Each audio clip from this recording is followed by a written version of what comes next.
the act or power of forming a mental image of something not present to the senses or never before wholly perceived in reality. Think about that. Through the power of our mind, we are able to create something that the senses have not experienced or that has never been known or experienced before. You know, when the Hebrew poets say that we are made in the image of the divine, it is that imagination, that ability to image, to create, that really is the essence of our divinity. So, you know, that's kind of where we're looking at this year, is how we engage, how we develop, how we move the imagination. If you are dissatisfied with your present expression in life, the only way to change it is to take your attention away from that which seems real to you and rise in consciousness to that which you desire to be. You cannot serve two masters. Therefore, to take your attention from the state of consciousness and play it upon another is to die to one and to live to the other, to relinquish one and receive the other. And so, as we begin this new year, we begin with the invitation of relinquishing, of letting go, of feeling a sense of completion. As we begin this incredibly, not only this year, you know, just imagine, if you would, if you could let this happen, where you would be in 6 months. And what conversation would you be having next year about where you directed your attention today? What are you willing to relinquish? And what are you willing to receive? So think for a moment. What is your imagination wanting to express and to explore? What image can you create? And so for Neville, that meant placing ourselves in a hypnagogic state. That's a big word, but basically what it means is in a very relaxed, dreamy state. You know, we're not consciously thinking about this and consciously thinking about that. In fact, what we're really doing is we're letting our objective mind become undefended so that our subjective mind is present and open to reception.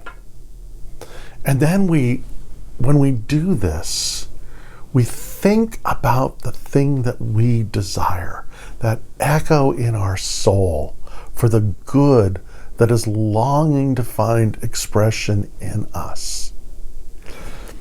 And then what he says is we begin to use our imagination in such a way that we create the event of having this desire fulfilled.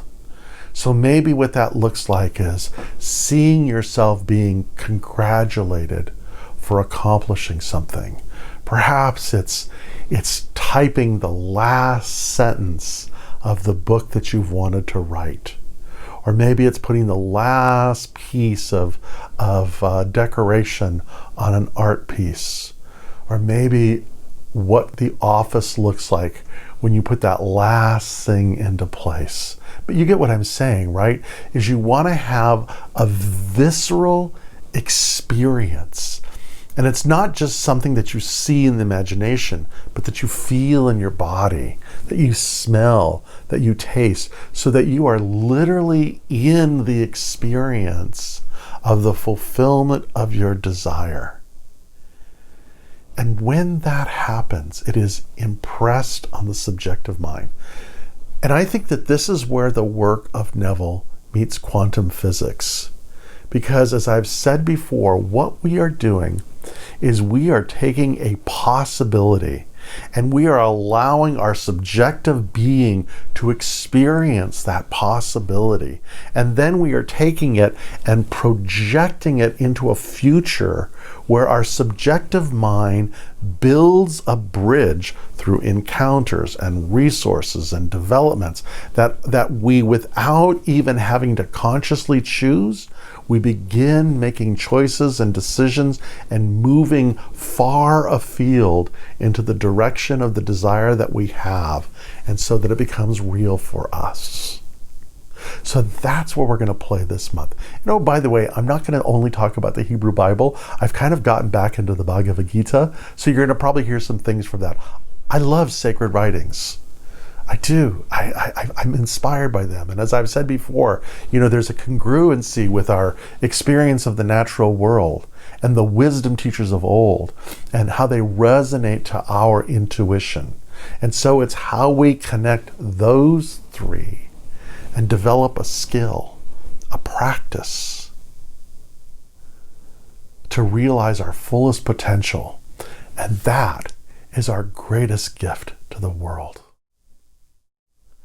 And so our prayer, my prayer, our blessing is that there is a life that is present in all things, and that it is luring you and luring me to our good.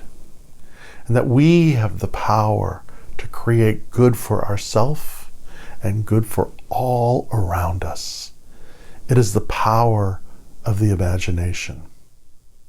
And so, it is not about remembering the past, but living in the possibility of, behold, I am making a new thing.